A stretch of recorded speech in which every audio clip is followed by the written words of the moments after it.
This is Dion Slow Cole, and this is my review for project number 2.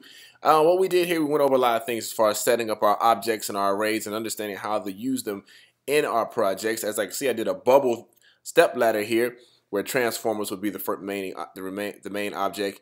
Autobots would be another object, and inside of the Autobots, we would have our name description of each one, which would be set in an array format. And the same thing for the Decepticons, which would be name and description set in an array format as well. Now, inside of my project in the coding, you see set up the main window, and with the nav view of the window, transformers will be the title that pops up at the very top of the screen. And also, have it set up for all being the group of each one of the arrays to be in specific to iOS, so they're all grouped together in each one. And right here, you see it loads from our second.js file and opens everything up from our main window and our nav window. And in our transformers page, you'll see where the variables we were talking about earlier with the step bullets. Transformers is the main object. Autobots, and inside the Autobots is an array of all the names of the Autobots and their description. And the same thing for the Decepticons, you have their names and all their descriptions. And then we go in and we create custom headers for each one of them with custom text that we put inside of those headers. And we add them and do the same thing for the Decepticons, create custom text, custom items with labels and names and colors.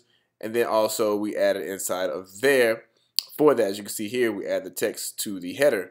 And we place our header inside of our functions, and then we create a function for that, which we call down here, which we do our for loops to go through all of the names of the Autobots and the descriptions for each one. The same thing for the Decepticons, as we create everything and we go through and we have our click info. And one thing that I realized is that with the functions, they can't be the same name because it won't call up in each group. So I had to name one function get info A, which goes towards the Autobots, and for the Decepticons, get info D for that. So then that way, once it does our event listener, it'll pull that and run that function, grab all the Decepticons and their information and description, and go into our next page. And as you can see with the coding and how it runs, you can see here that we have our Transformers title. Autobots is our header. The footer would be Autobots are known for protection of life. And if we click through each one, you'll see how it pops up and gives all the background information that's already typed in